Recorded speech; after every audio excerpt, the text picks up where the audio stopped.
bisa menurunkan berat badan. Puasa di hari pertama tuh sudah loyo.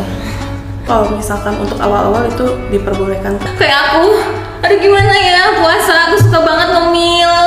Subuh tuh biasanya ngantuk banget ya. Makan mie instan doang, apalagi anak-anak kosan.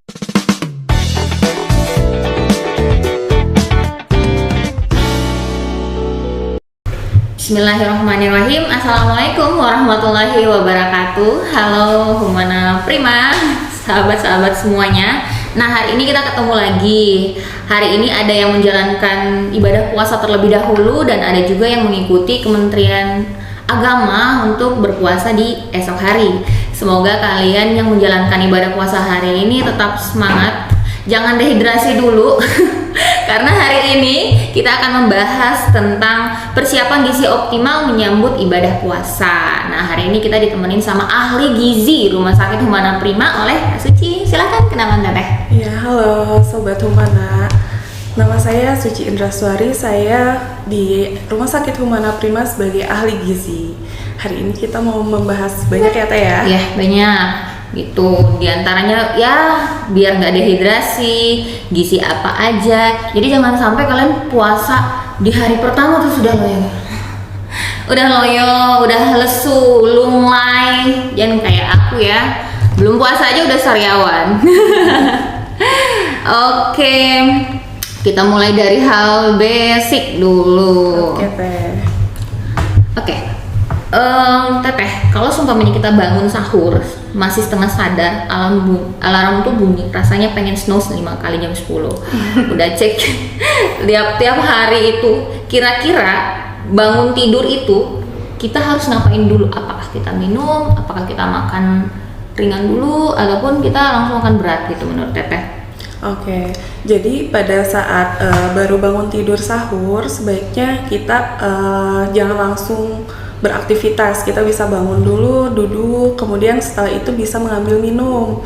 Karena memang nanti dianjurkan harus cukup hidrasinya ya, atau asupan minumnya, air putih terutama, itu harus cukup. Jadi pada saat bangun tidur usahakan minum dulu air putih 1 gelas. Pada saat bangun sahur kemudian bisa menyiapkan aktivitas. Kalau misalkan untuk ibu-ibu atau misalkan anak kos bisa persiapkan dulu ya untuk makanannya. Nah setelah itu, setelah makan utama terutama ya, diutamakan makan utama. Kemudian nanti harus ada minum air putih lagi gitu. Jadi minimal untuk sahur itu minum air putihnya sebanyak 2 gelas pada saat bangun tidur dan setelah makan. Oke nih Teteh, aku mau nanya, kenapa sih di puasa pertama itu badan kita tuh rasanya loyo banget? Iya. Nah, jadi sebenarnya pada saat awal-awal puasa, tubuh itu masih melakukan adaptasi, terutama pada hormon lapar ya. Ada namanya hormon leptin dan grelin, itu adalah hormon yang mengatur rasa lapar dan kenyang. Kemudian memang pada saat awal-awal puasa itu tubuh itu masih memerlukan adaptasi ya kayak gitu. Jadi biasanya memang belum terbiasa, namun biasanya hanya berlangsung sekitar 3 hari. Apalagi kalau udah setelah 2 minggu nanti tubuh itu mulai terbiasa dengan pola makan yang baru. Jadi memang dianjurkan kalau bisa sebelum masuk bulan Ramadan, kan kita di umat muslim ada yang namanya puasa Sya'ban, atau enggak supaya terbiasa lakukan puasa Senin Kamis terlebih dahulu supaya tubuh tidak kaget gitu dengan pola makan yang baru di bulan Ramadan. Jadi latihan dulu gitu ya Teh? Betul. Jadi kalau gini Teh, kalau seumpamanya kita puasa nih, ada 2 orang yang puasa, satunya lesu, lunglai, satunya happy, kayak gitu. Itu apakah ada perbedaan tentang komponen dia tidur ataupun makannya apa? Apakah tubuhnya terhidrasi dengan baik? Itu apakah ada hubungan seperti itu Teh? Betul, sangat ada hubungannya. Jadi yang pertama itu yang sangat mempengaruhi adalah asupan makanan atau asupan gizinya.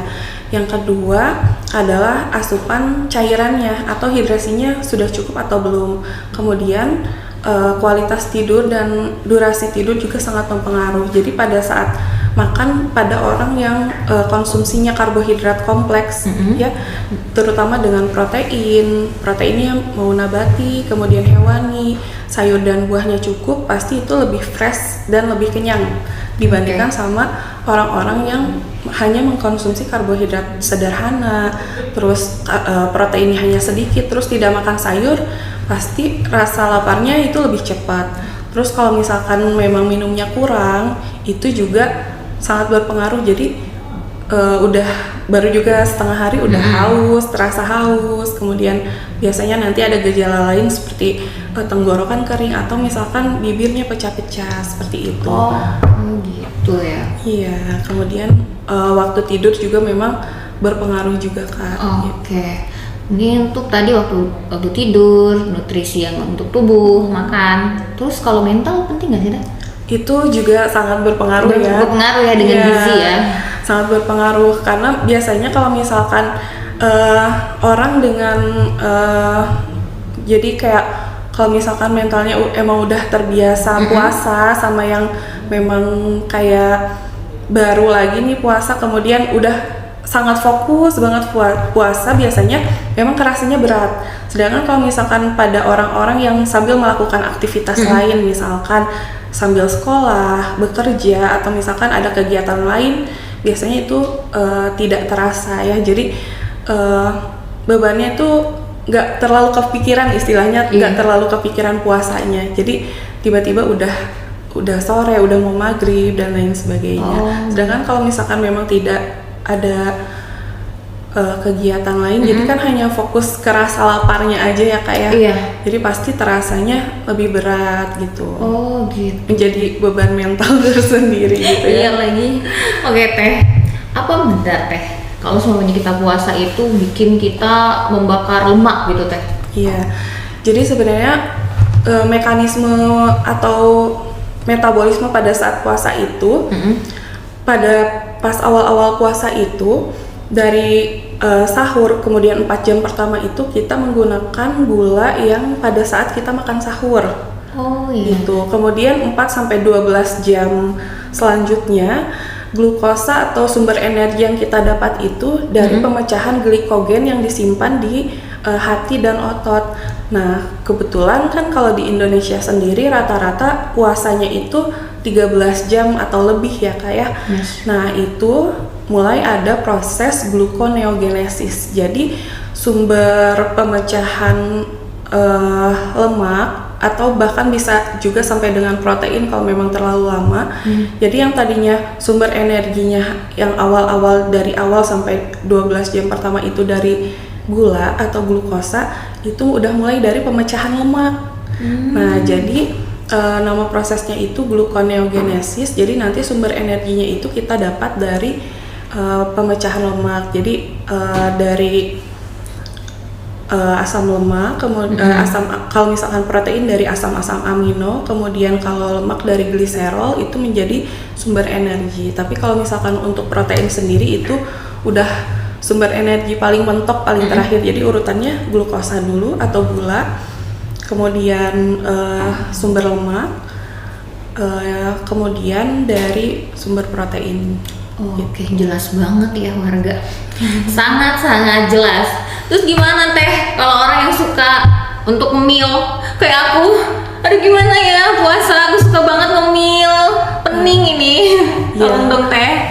Pasti itu kalau misalkan pada orang-orang yang terbiasa snacking atau ngemil gitu, pasti rasanya berat. Karena yang biasanya per sekian jam sekali ada makanan selingan, kemudian dipuasakan itu pasti lebih berat ya Kak ya. Iya. Jadi memang pasti adaptasinya lebih lama dibandingkan orang-orang pada umumnya. Gitu. Nah sekarang kita mundur sedikit. Tadi kan kita bicara tentang persiapan sebelum memasuki puasa. Sesungguhnya kita prepare dulu nih. Nah sebaiknya prepare-nya tuh kapan? Entah sebulan, entah seminggu, atau beberapa hari menuju puasa hari-hari gitu. Jadi sebenarnya adaptif tubuh terhadap hormon grelin dan leptin atau hormon lapar dan kenyang itu optimalnya itu 2 minggu. Jadi memang dianjurkannya dari 2 minggu sebelum bulan Ramadan itu kita udah mulai puasa. Makanya tadi kalau misalkan dalam Islam itu kan ada puasa Sa'ban. Terus dari situ biasanya memang bukan puasa wajib tapi sunnah, tapi ternyata manfaatnya itu ada kaitannya dengan kesehatan. Jadi kalau misalkan kita melaksanakan puasa tersebut atau minimal puasa Senin Kamis, jadi pada saat bulan Ramadan kan udah masuk ke 2 minggu, 2 minggu puasa full. Jadi insya Allah itu lebih mudah beradaptasi gitu tubuhnya, terutama pada hormon lapar dan kenyangnya itu sendiri gitu. Karena sebenarnya puasa juga bagus untuk kesehatan ya Teh? Sangat bagus. Kalau semuanya di rumah sakit Humana Prima nih, tanpa bulan puasa, pasien-pasien apa yang sering dianjurkan untuk berpuasa?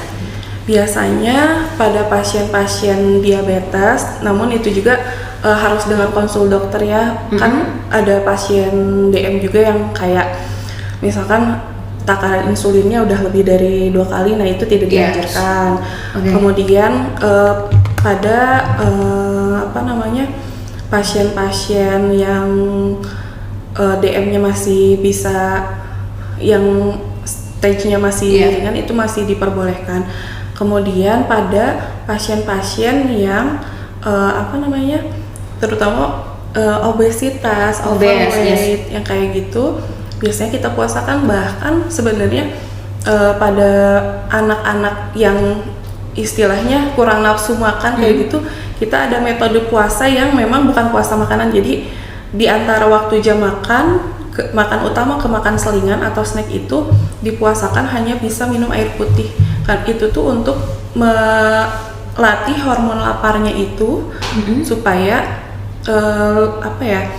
jadi pada saatnya lapar, pada saatnya makan selingan itu tuh dia merasa lapar, kemudian dipuasakan lagi 2 jam, hanya boleh minum air putih, dia akan merasakan lapar lagi untuk makan utama atau makan berat. Ini untuk anak-anak. Iya. Saya tertarik juga, karena kan pasien kita ini banyak ya, ibu-ibu untuk yang punya anak. Saya tertarik untuk anak dan pasien DM. Nah, kalau untuk anak, apakah ada trik tersendiri untuk mengajarkan anak di bulan puasa untuk berpuasa seperti itu? Iya, jadi sebenarnya kalau untuk belajar puasa untuk anak itu minimal tuh 4 tahun ya kayak. Nah, itu pun bertahap. Jadi misalkan yang tadinya tetap dibangunkan untuk makan sahur. Nah, tapi pada saat sekitar jam snack atau jam 10-an itu udah diperbolehkan gitu, jadi nggak strict harus sampai maghrib langsung, enggak. Jadi kita berlatihnya bertahap saja. Pelan-pelan, setengah hari ya istilahnya ya. Kita juga dulu waktu kecil pernah kayak gitu ya, pemirsa. Jadi makan utamanya kita tarik ke sahur, kemudian dia dipuasakan dari imsak sampai dengan biasanya pas makan snack. Makan selingan sekitar jam 10, kalau misalkan untuk awal-awal itu diperbolehkan, kemudian seterusnya nanti boleh secara bertahap, misalkan sampai zuhur, kemudian jam 12 atau jam 4, kemudian bertahap sampai dengan maghrib. Oke, lanjut kita ke kasus yang kedua, yang dengan DM. Apakah pasien DM boleh untuk berpuasa? Nah, itu juga tergantung tingkat ininya ya kayak. Jadi kan harus konsultasi juga dengan dokter, terutama biasanya pada dokter spesialis penyakit dalam. Jadi harus sesuai dengan anjuran dokter juga. Nah, biasanya kalau misalkan udah stage-nya sangat riskan untuk hipoglikemi kan, yang DM juga riskan untuk hipoglikemi ya. Nah, itu sebaiknya dikonsultasikan kembali. Nah, untuk pasien-pasien DM yang akan melaksanakan ibadah puasa, sebaiknya banyak mengkonsumsi untuk setiap kali makan berat, baik di sahur maupun di di waktu berbuka. Jadi nanti pada saat sahur itu usahakan konsumsinya karbohidrat yang kompleks dengan indeks glikemiknya yang rendah gitu. Kemudian yang paling utama adalah sayuran itu minimal itu satu penukar atau 100 gram. Jadi biar laparnya itu masih lama gitu. Jadi kenyangnya itu tahan lama. Oh, kalau orang DM tuh suka lapar ya Teh? Iya, Oh. cepat lapar. Terus kemudian kalau bisa dicukupi juga dengan protein. Kalau bisa proteinnya juga yang rendah lemak. Oh iya gitu. Teh. Untuk orang DM itu kalau puasa karbonya khusus nggak sih? Iya. Oh. Jadi memang tadi kembali lagi sebaiknya karbohidrat kompleks. Karbohidrat kompleks itu bisa dari beras merah, kemudian ubi, singkong, talas, kemudian oat juga ya harus yang rolled oat, bukan yang Yes. oatmeal yang instan kan sekarang banyak Iya di banyak pasaran, banget ya. oatmeal yang instan. Jadi kalau misalkan orang-orang yang DM itu sebaiknya selain yang karbohidrat kompleks, indeks glikemiknya rendah, kemudian seratnya tinggi, itu sangat dianjurkan. Terus jagung juga boleh ya. jagung gitu. Berarti itu yang rendah-rendah glukosa. Iya, jadi sebaiknya juga divariasikan supaya tidak bosan gitu Kak. Oke. Ini kan kalau seumpamanya di bulan puasa ya, ibarat kayak cara makan kita tuh pindah ke malam Iya. kita pindah ke siang, Iya. gitu. Jadi kita nggak makan apa-apa. Nah, untuk hubungan gizi sama jam tidur nih, Iya. ini baiknya seperti apa gitu loh? Oke, jadi memang ada perubahan ya selain dari pola makan, kemudian ada perubahan juga dari waktu istirahat atau jam tidur. Nah, ternyata waktu tidur atau durasi tidur serta kualitas tidur juga ini sangat berpengaruh ke makanan gitu ya. Nah, jadi kalau bisa nanti pada saat bangun, memang kan kalau sunnahnya itu sahur itu diakhirkan gitu ya. Jadi mendekati waktu imsak idealnya, kemudian nanti sebaiknya beraktivitas seperti biasa dan pada saat waktu mau tidur itu setelah setelah Makan sholat tarawih itu ada jam snack dulu baru sebelum tidur. ada jam snack dulu, kemudian sekitar 1 atau 2 jam setelah itu baru tidur. Jadi usahakan makan terakhir itu menuju sampai dengan tidur itu 1 sampai 2 jam. Jadi jangan terlalu berdekatan juga. Itu ada fungsinya Teh? Iya. Jadi sebenarnya kalau misalkan setelah makan langsung berbaring itu bisa menimbulkan naiknya asam lambung. Oh, gitu. jadi bisa pemicu mah ya? Iya.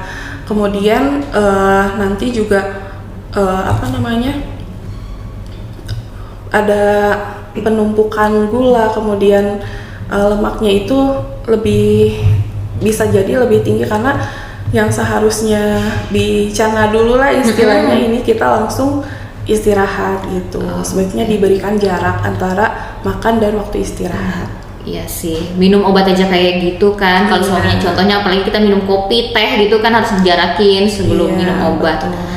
Oke Teh, lanjut. Itu kan tadi masalah tidur, masalah gizi setelah kita berbuka puasa. Aku mau nanya dari sisi kegizian, sepenting apa sih kita sahur itu Teh? Nah, sahur itu sangat penting ya, apalagi sampai ada hadisnya bangunlah sahur gitu.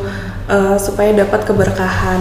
Nah, jadi kalau misalkan sahur itu usahakan kalau bisa itu komposisinya itu pada makan utama itu ada karbohidrat, protein hewaninya harus cukup, kemudian boleh ada tambahan protein nabati, lalu ada sayurannya juga kalau bisa harus cukup karena serat itu yang bikin kenyangnya itu lebih lama.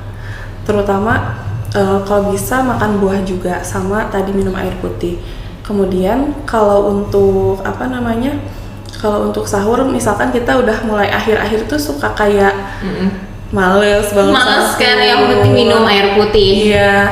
Nah, sebenarnya itu tuh minimal kita ada selain minum air putih ada asupan glukosanya juga, minimal makan kurma seperti kayak sunnahnya Nabi ya. Minimal seperti itu. Jadi kalau jangan sama sekali nggak sahur gitu. Oke. Gitu ya warga ya, untuk kalian yang selalu cuman minum air putih doang, makan mie instan doang, apalagi anak-anak kosan, tolong ya, tolong daripada kalian kurang nutrisi.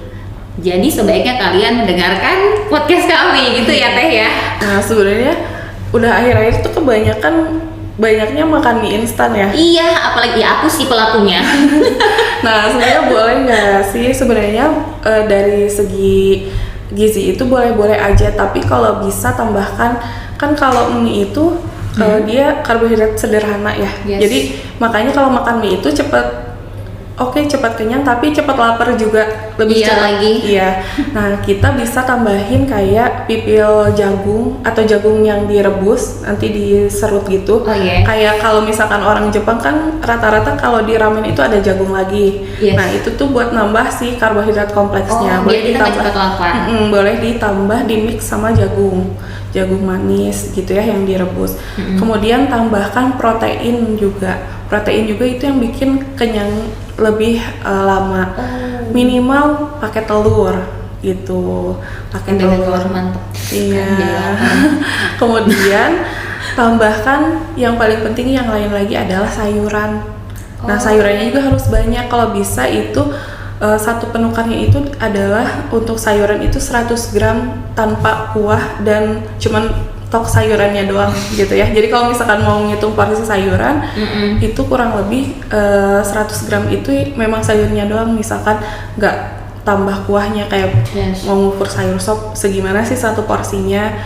Nah itu tuh nanti dihitung cuman sayurannya aja. Nah jadi nggak ada salahnya kalau sesekali misalkan dari 1 bulan sekali makan mie pas sahur karena mepet gak apa-apa, tapi tambahin komponen-komponen tadi, tambah karbohidrat kompleks, protein, kemudian sayuran supaya kenyangnya lebih lama. Oke. Gitu. Kirain aku itu kalau mie instan itu ya memang gak ada gizinya, jangan makan itu.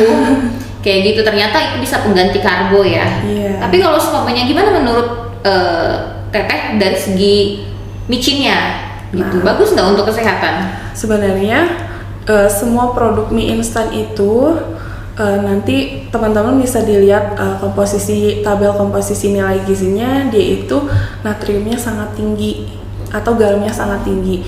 Jadi memang tidak dianjurkan terlalu sering, dan kalaupun mau kalau misalkan lebih baik bumbunya diganti, misalkan pakai garam beriodium, kemudian kaldunya sendiri gitu.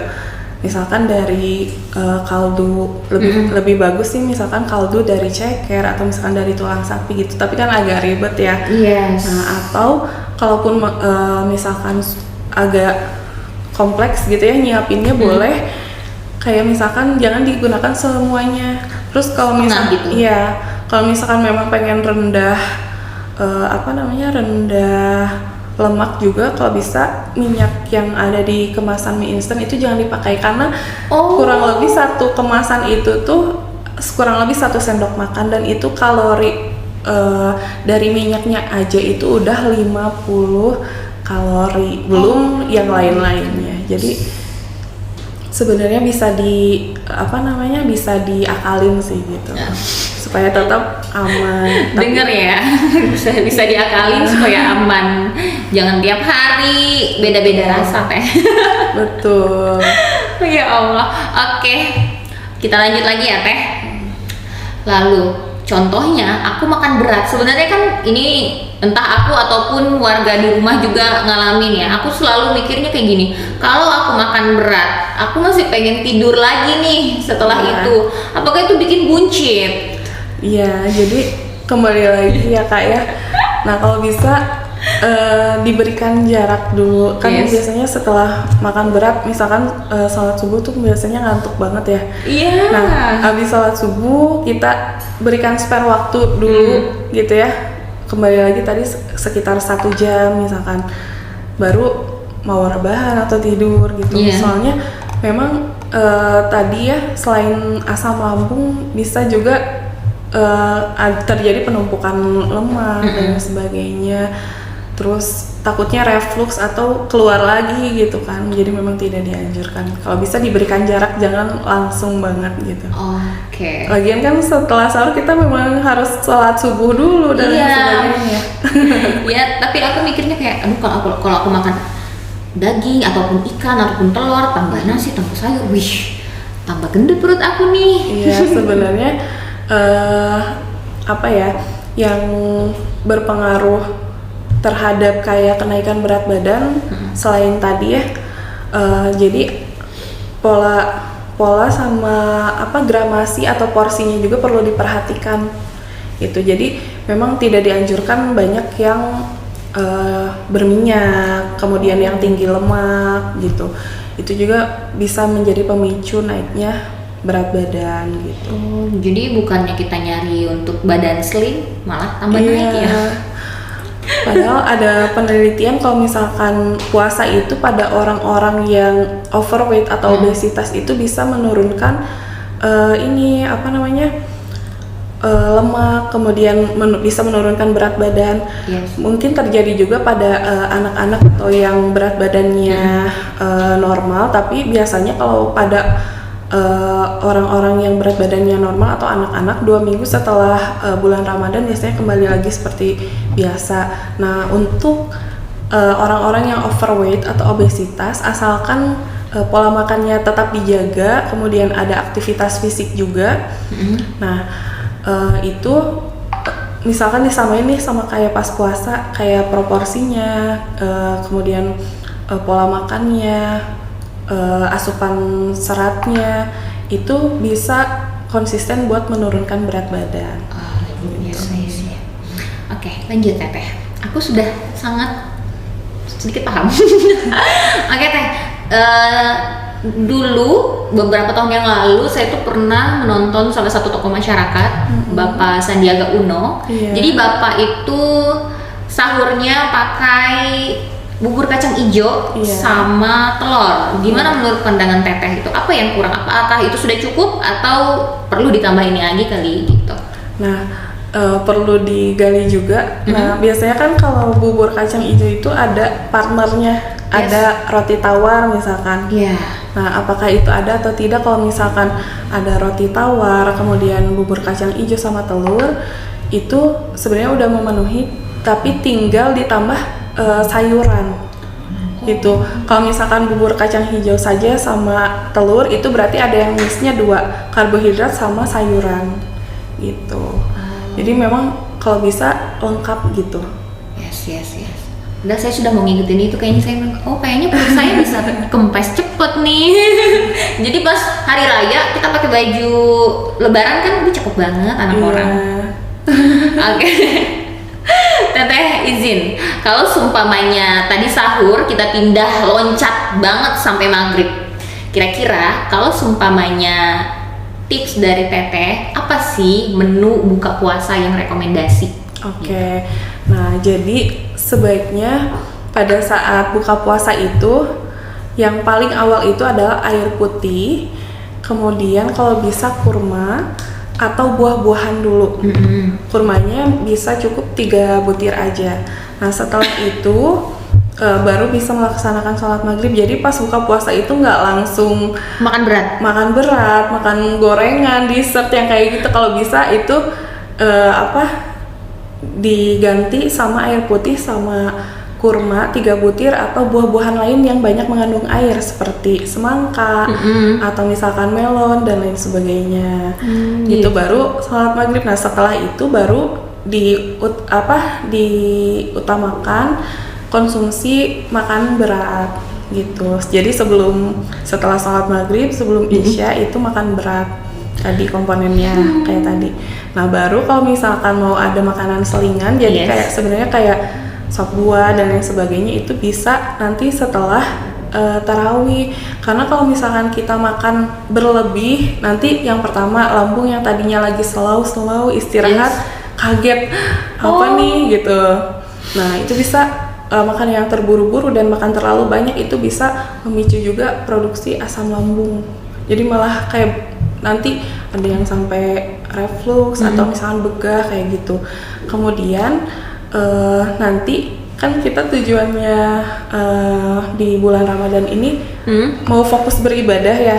Yes. Malah kita fokus ke takjil, ibadahnya malah kayak sholat Iya, maghrib dan lain bener-bener. sebagainya, malah keburu kekenyangan, jadi malah kehambat. Bahkan kayak mau sholat tarawih malah jadi ngantuk karena kitanya terlalu kekenyangan. Seperti Bener, itu. aku banget warga, aku pelakunya. Aku buka puasa itu harus makan berat. Terus habis itu udah kayak orang balas dendam. Kayak tunggu aja lu ya. Tapi udah makan, udah kok ngantuk banget ya, Iya, gitu ya. betul. Terus gimana pandangan Teteh kalau kita buka puasa makannya gorengan? Nah, sebenarnya memang ya kayak di Indonesia itu yang namanya gorengan, bala-bala, bakwan atau ote-ote ya kalau di Yes. Sulawesi itu kayak makanan wajib gitu ya. Banget. Nah, sebenarnya sebaiknya jangan terlalu sering dan porsinya juga itu maksimal tuh hanya 1-2 porsi aja. Oh, 2 buah gitu PCS gorengan. Oh. dua ya pieces. Terus kalau bisa ya gitu, kalau bisa jangan pas buka banget gitu, karena pada saat buka kita kan masih lemas-lemas gitu ya. Yes. Kalau misalkan kembali lagi kalau berupa lemak itu kan masih lama ya di prosesnya jadi energi. Yang paling cepat itu adalah tadi dari glukosa yang paling gampang itu bisa dari kurma atau buah-buahan. Oh, Jadi itu yes. biar lebih cepat jadi energinya. Kalaupun mau paling nanti gitu. Hmm. Setelah sholat maghrib seperti itu. Biar nggak kaget juga ya Teh. Terus perlu diingat juga yang namanya gorengan itu pada saat saya masih dulu ya masih jadi mahasiswa kan belajar penyerapan minyak di makanan. Nah dalam satu bakwan itu penyerapan minyaknya itu sekitar 1 sendok makan atau 5 gram, dan itu kalori minyaknya aja udah 50 kalori, belum ditambah tepungnya, belum misalkan ditambah kalau ada sayurannya atau misalkan kalau kayak tahu gitu ya, itu kan ada kalori juga dari tahunya. Yes. Itu jadi makanya gorengan itu benar-benar tinggi kalori, kalau bisa dibatasin dan jangan terlalu sering makan. Terus mungkin suka agak ini ya kalau misalkan masa kita beli cuma 2 biji gitu ya ke Sayangnya mbak-mbak, ya. iya suka malu atau mungkin nggak enak ya, makanya nanti kalau bisa sharing gitu sama yang lain, jangan di satu porsi gitu kan sendiri. Nggak puas. Iya. Itu kan makanan wajib Indonesia he. Iya, tajil khas Indonesia. Iya kan Teh, ya Allah ternyata kayak gitu ya. Oke Teh, biar lebih detail warga Humana juga tahu sebaiknya kita itu buka puasa. Bisa nggak Teh dijelasin sedikit aja tentang porsi-porsi, mulai dari contohnya kurma mungkin 3 buah, air putihnya segelas kayak gitu Teh. Oke, kita dari untuk buka puasa tadi udah kan ya, air putih kita menggunakan metode 242. Nah, 242 itu pada saat buka puasa kita 1 gelas dulu, kemudian makan kurma atau buah, kemudian nanti sholat maghrib makan minum lagi 1 gelas. Nah, setelah sholat tarawih itu bisa sampai dengan 4 gelas gitu ya. Jadi dibagi-bagi aja. Misalkan pas sebelum tarawih, kemudian pas setelah tarawih, pokoknya 4 gelas sebelum tidur. Nah, kemudian nanti setelahnya itu pada saat sahur itu dari minumnya pas bangun tidur 1 gelas, dan pada saat setelah makan juga 1 gelas. Nah, untuk makanannya, kalau untuk makanannya baik pada saat sahur atau pada saat buka puasa, untuk karbohidratnya misalkan paling sering kita kan berupa nasi ya Kak ya. Nah, nasinya itu kalau untuk ukuran anak-anak usia pertumbuhan yang udah mulai belajar puasa, sampai dengan dewasa, dengan perempuan terutama ya, itu cukup sekitar 2-3 centong atau 100-150 gram. Sedangkan pada laki-laki kan kebutuhannya lebih tinggi ya. Nah, itu bisa sampai dengan 4 centong nasi atau sekitar 200 gram.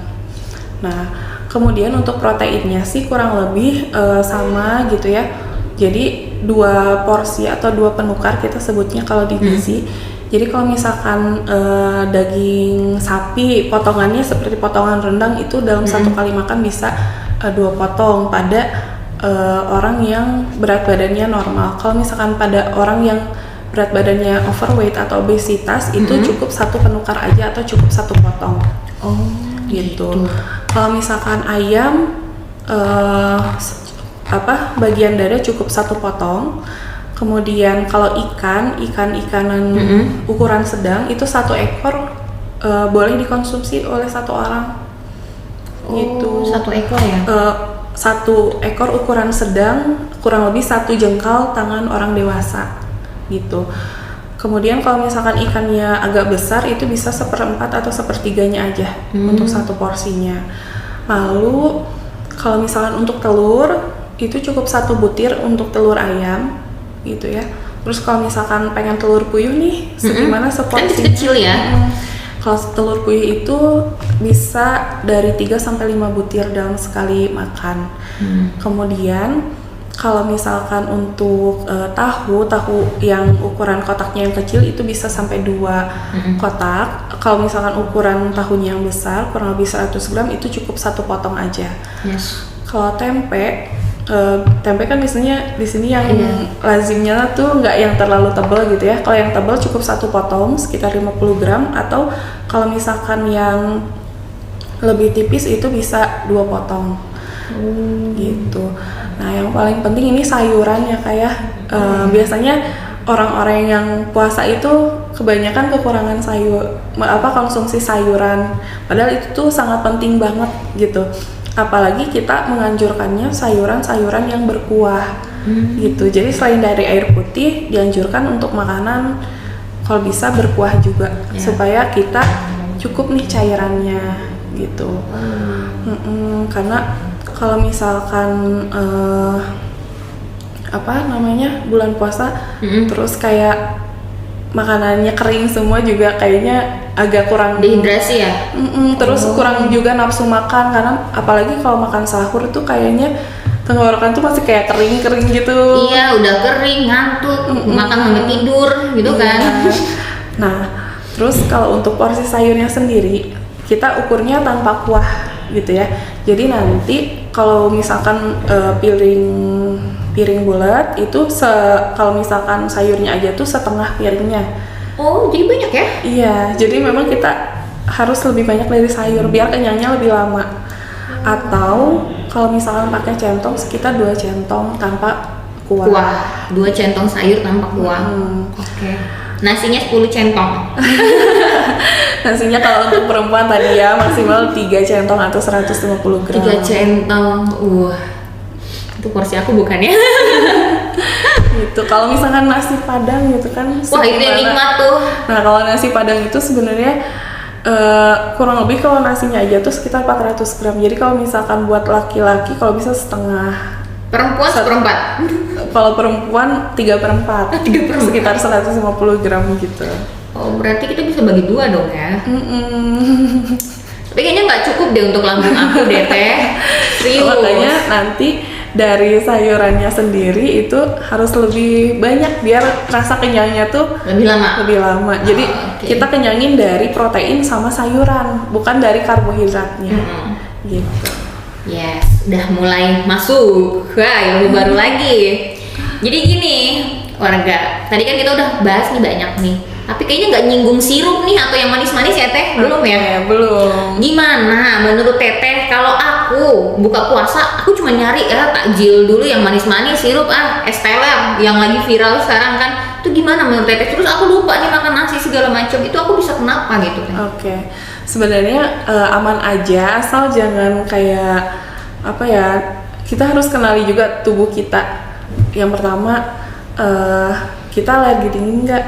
Karena ada beberapa pasien aku juga yang kayak alergi dingin tuh malah jadi kayak menimbulkan gejala yang lain. Yang kedua sebaiknya tetap sih kayak kalau bisa minum air putih dulu, kemudian makan esnya itu kalau bisa yang ada buah-buahannya. Biar sekaligus ya. Gitu, yang ada buah-buahannya. Cuman harus diperhatikan lagi kalau misalkan ternyata ada yang punya riwayat diabetes mellitus, sebaiknya harus diperhatikan lagi, kayak misalkan penggunaan sirupnya yang bebas gula atau tidak, kemudian kental manisnya dan lain sebagainya, kan itu sumber gula juga ya. Jadi itu sangat riskan sih kalau buat yang penderita DM. Kalau misalkan yang normal-normal aja seperti kita, itu silakan aja, asal sebaiknya tadi esnya sebaiknya ada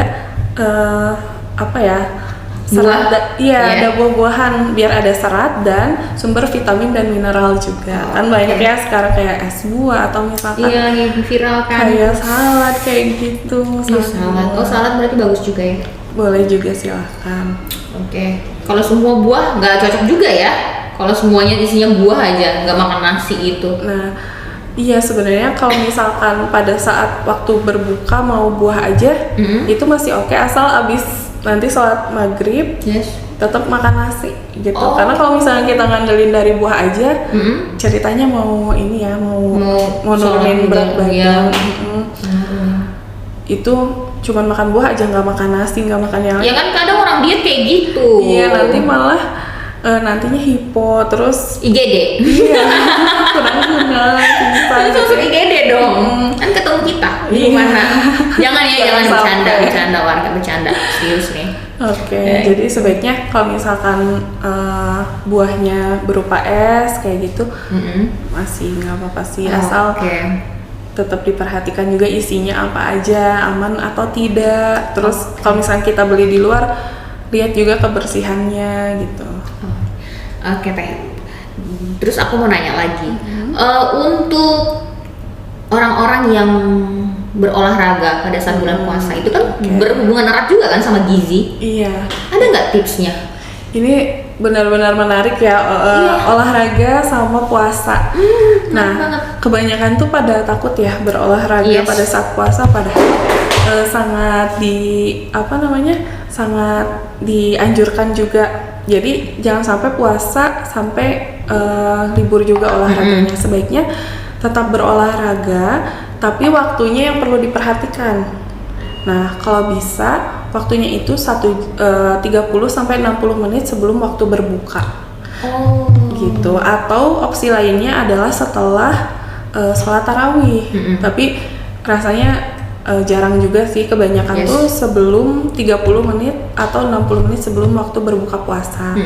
Nah, itu pun olahraganya harus diperhatikan, harus yang intensitasnya sedang atau rendah. Jadi tidak dianjurkan yang intensitas tinggi gitu.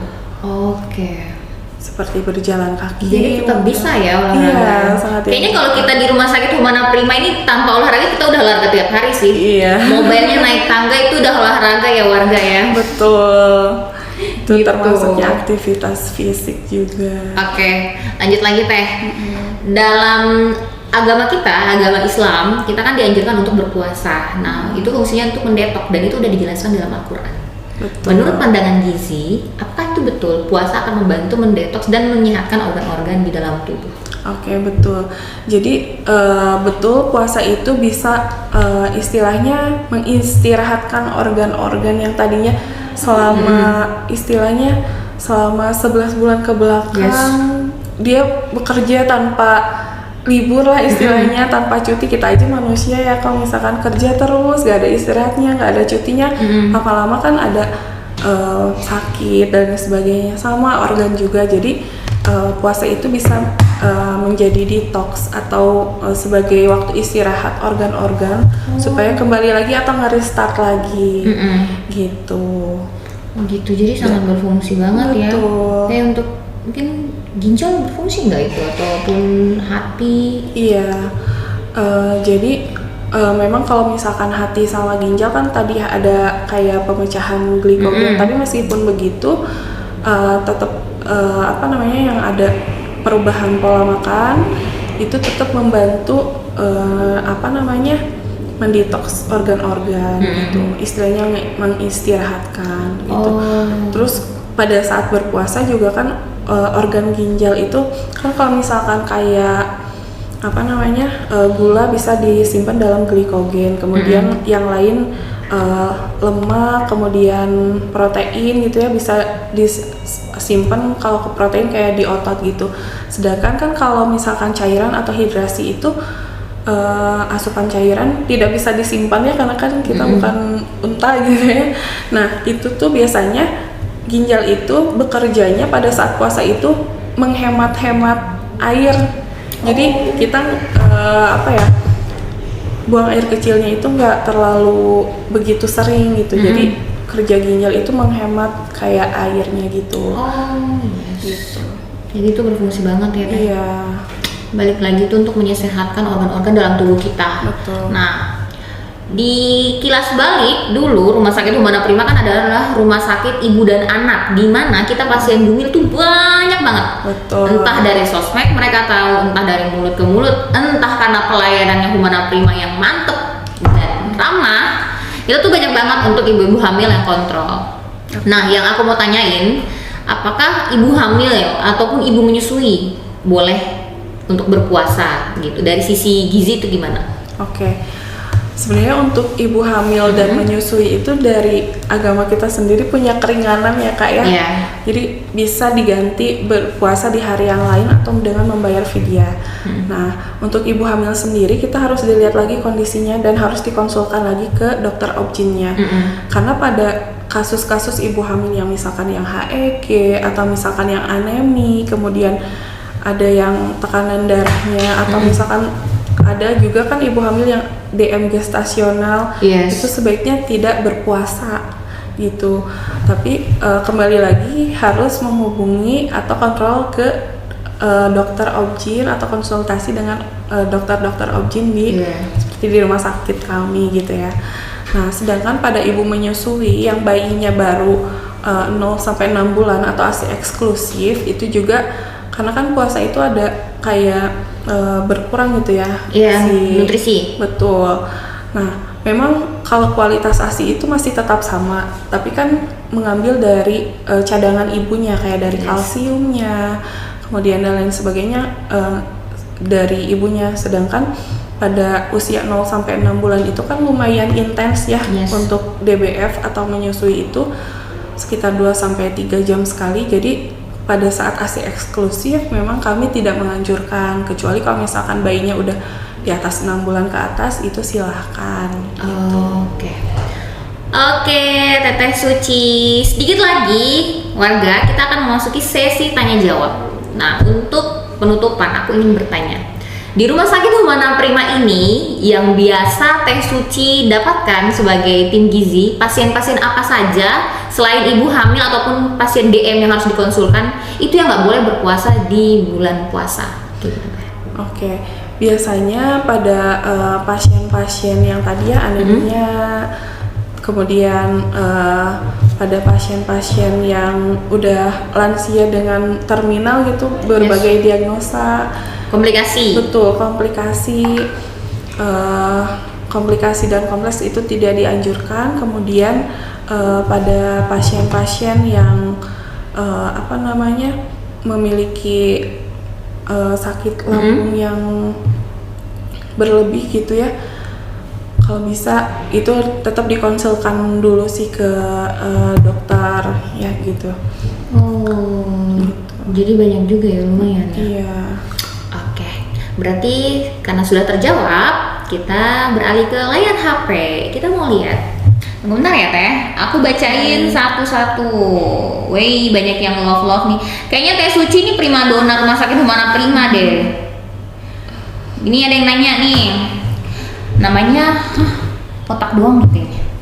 Halo, maaf mau nanya, kalau siasit untuk sahur aman gak ya? Oke. Siasit aman gak Teteh menurut Teteh? Oke. Jadi sebenarnya untuk siasit sendiri itu sebenarnya lebih ke buat nambah serat ya. Terus pelengkap doang. Jadi biasanya kan nggak dimakan begitu aja, pasti ada tambahan misalkan kayak dari susu sapi atau misalkan susu kedelai, almond dan sebagainya, atau misalkan ditambah juga dengan buah-buahan atau kacang-kacangan. Nah sebenarnya dia juga memang lebih mengenyangkan gitu ya. Nah, sebaiknya jangan cuma tunggal hanya itu saja, sebaiknya ditambah lagi dengan makanan yang lain seperti buah-buahan tadi, sumber protein yang lain seperti susu. Kemudian buah-buahan yang misalkan dikasih buah potong, terus kalau bisa tambahin juga sumber protein nabati, biasanya kan ditambah kayak kacang-kacangan gitu ya. Atau selain susu bisa ditambah yogurt sebenarnya gitu. Oke, gitu ya. Sudah terjawab. Jadi itu hanya pelengkap ya Teh? Iya. Kembali ke laptop lagi, tadi udah dijabarkan sangat panjang kayak gitu. Kita masuk di pertanyaan kedua. Dari satelit MX.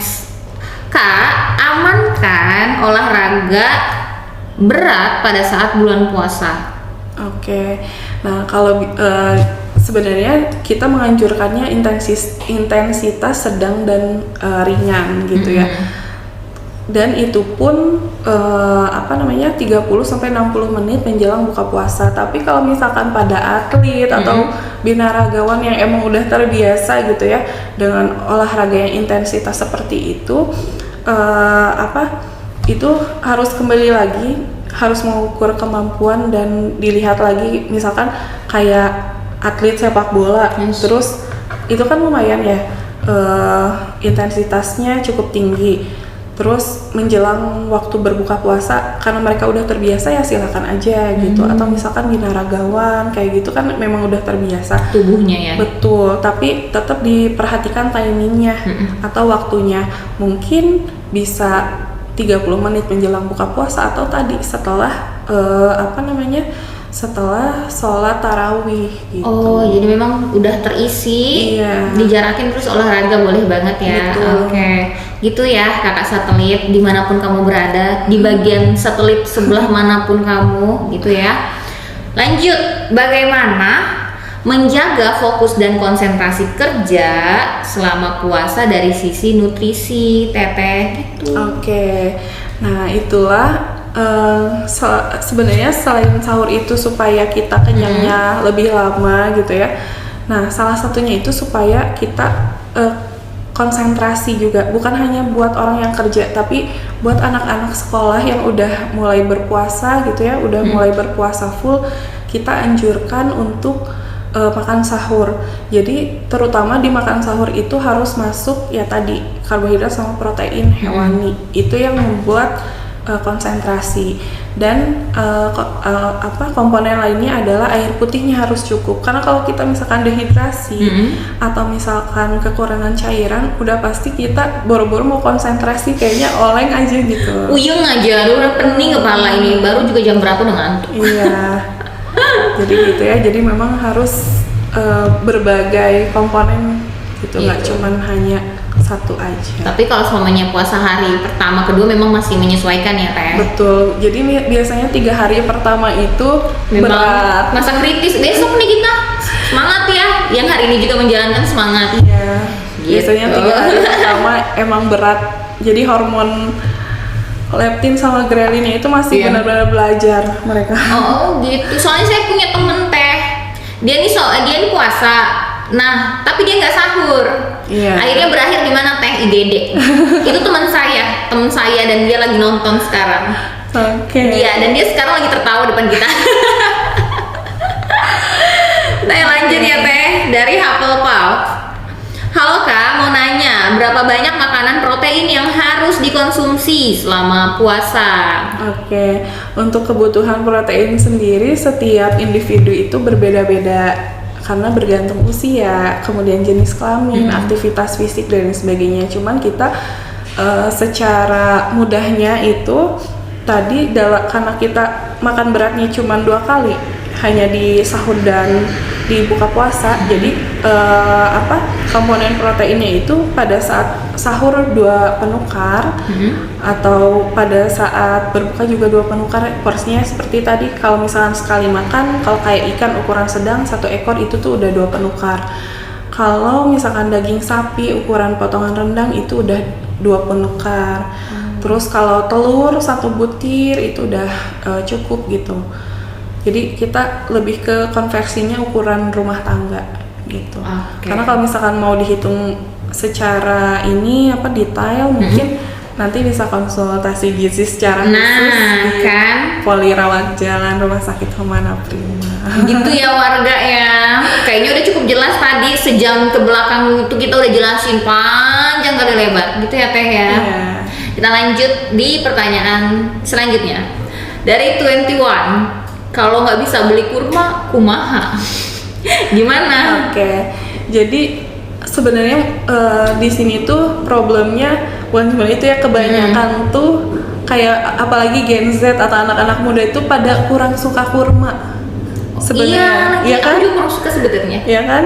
Nah, sebenarnya bisa dilakukan dengan modifikasi makanan. Misalkan kalau nggak ada kurmanya nih gimana? Bisa diganti dengan buah-buahan tadi yang tinggi kandungan airnya seperti semangka atau melon. Kemudian kalau jeruk pun harus jeruk yang manis gitu.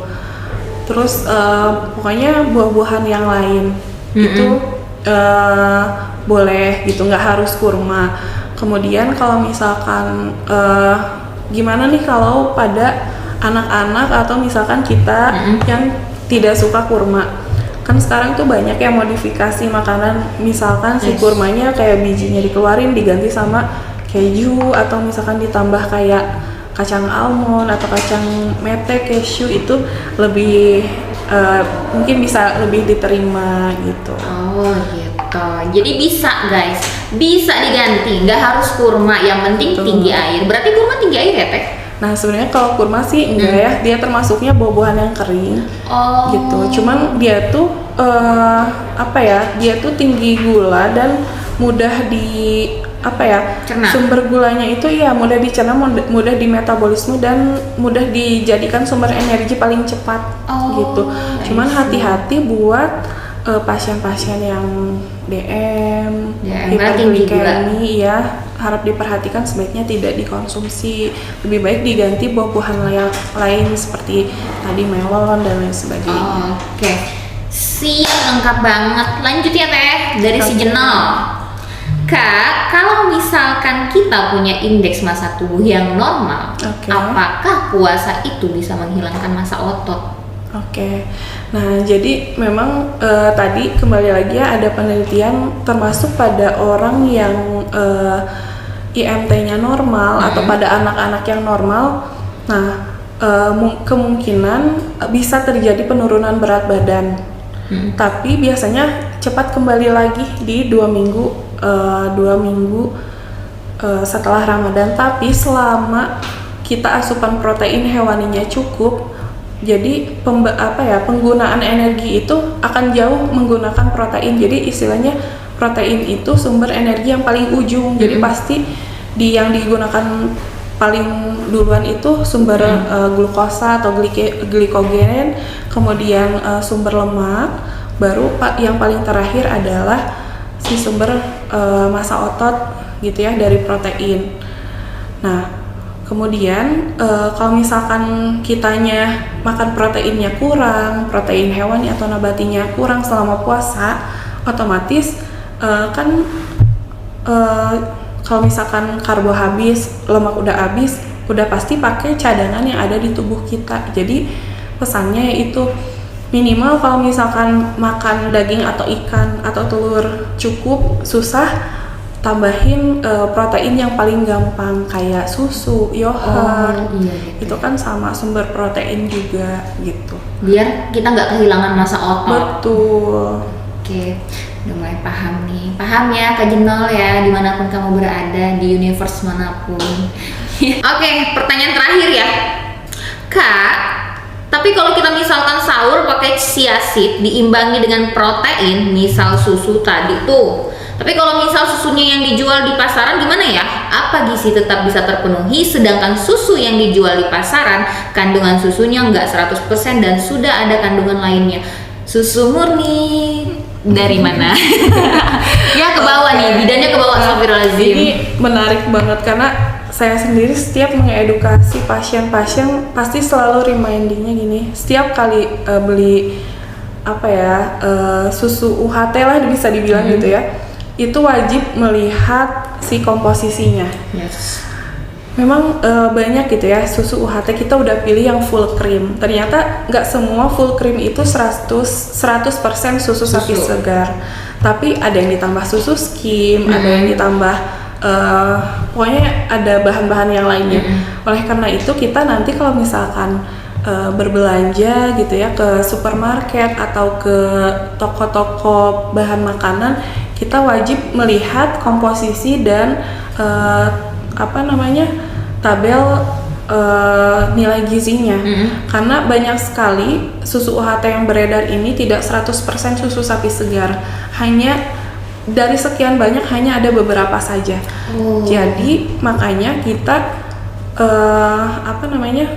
meskipun mau buat chiaseed itu harus tetap selektif, dilihat dulu kandungannya. Iya, tetap ada kok susu UHT yang 100% susu sapi segar, memang tidak semua tapi masih ada gitu. Tapi pricey kayaknya itu. Enggak sih, enggak. Standar. Iya, standar. Aku tapi pikir pricey yang murni banget. Enggak, terus kalau misalkan kayak susu murni gitu, memang itu tuh kelemahannya di cara penyimpanannya. Jadi ketika kita beli itu kan harus segera dikonsumsi ya. Kalau misalkan enggak kan suka asam dan lain sebagainya. Kalau udah dibuka ya. Betul. Jadi memang selain tadi alternatifnya, selain susu murni yang emang udah murni banget 100% susu sapi segar yang murni dari sapi, kalaupun mentok harus beli susu UHT, sebaiknya dilihat lagi masih ada kok beberapa produk susu UHT yang dia kandungannya 100% susu sapi segar. Nah ini tuh terutama buat anak-anak yang masih masa pertumbuhan, jangan sampai sembarangan mengkonsumsi susu. Jadi memang udah nih UHT yang full cream, tapi ternyata nggak 100% susu sapi segar. Jadi sebaiknya dilihat lagi, terutama coba dilihat lagi selain dari kandungannya, komposisinya, lihat lagi yang lainnya di tabel nilai gizinya, natriumnya, kemudian ada gula atau tidak, karena itu sangat berarti ya kalau misalkan buat anak-anak, karena kalau misalkan pada anak-anak kelebihan gula juga nggak baik gitu, bisa menimbulkan masalah lain gitu. Ini untuk aku ya, khusus untuk aku terakhir. Aku tuh suka juga sama susu. Susu, aku anggap itu susu, kayaknya kita tahu banget, itu susu steril yang katanya susu sapi, iklannya naga, gambarnya beruang. Itu kira-kira tuh murni nggak ya? Nah, sebenarnya itu tuh sama jenisnya susu sapi, tapi dia tuh bisa dibilang rendah lemak atau bebas lemak. Oh, jadi termasuk bagus itu dikonsumsi? Nah, itu tergantung targetnya siapa. Kalau misalkan pada orang-orang yang memang butuhnya rendah lemak, rendah kalori, itu silakan. Tapi kalau misalkan sasarannya pada orang-orang misalkan lansia atau pada anak-anak yang harus naikin berat badan, itu kurang cocok. Jadi harus kembali dilihat lagi kayak misalkan penggunaannya untuk siapa gitu. Oh, berarti kalau contohnya nih, Dela mau diet nih, boleh minum itu? Silahkan gitu. Tapi memang kalau misalkan susu sapi dibandingkan susu yang lain kayak susu kedelai, terus kayak almond, kalorinya memang masih lebih tinggi susu sapi. Jadi kalau misalkan memang benar-benar mau menurunkan berat badan, sebaiknya susu almond, non dairy atau jangan susu low fat. Iya. Oke, teman-teman, itu kita udah nyampe di penghujung. Nggak terasa sudah setengah 12 teh. Oh gitu. Padahal awal mulanya tadi deg-degan. Kita udah ngupas tuntas tentang tadi gimana kita ingin menjambut lebih optimal lagi persiapannya untuk bulan puasa. Apalagi hari ini kan udah ada teh yang puasa. Oh iya. Dari ini ya untuk Muhammadiyah kan ya. Selamat menjalankan ibadah puasa. Iya, selamat menjalankan ibadah puasa. Besok kita nih teh. Iya. Sebenarnya aku juga nggak tahu ya aku apa. Yang penting aku ikut Kementerian Agama aja. Teteh Suci, terima kasih insight-nya hari ini. Terima kasih ya Allah. Gizi aman.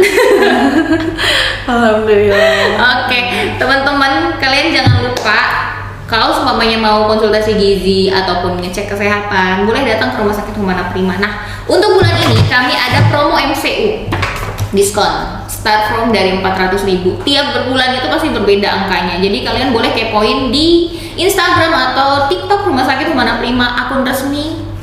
Jangan lupa. Akun resmi. Nah, jangan lupa juga untuk tanggal 24 kita akan membahas dengan Dokter Sinta, spesialis obgyn tentang flek ya, kalau nggak salah Pin. Siklus menstruasi. Jadi kalian ini yang selalu masuk juga ke live aku di akun pribadi aku, kalian boleh banget untuk gabung di Rumah Sakit Humana Prima nantinya, karena kita akan bertemu dengan empunya atau yang paling pakarnya. Jadi nanti akan dijelaskan di sana. Oke. Untuk semuanya terima kasih sudah bergabung. Jangan lupa di tanggal 24 Februari bukan Maret. Oke? Dadah. Assalamualaikum.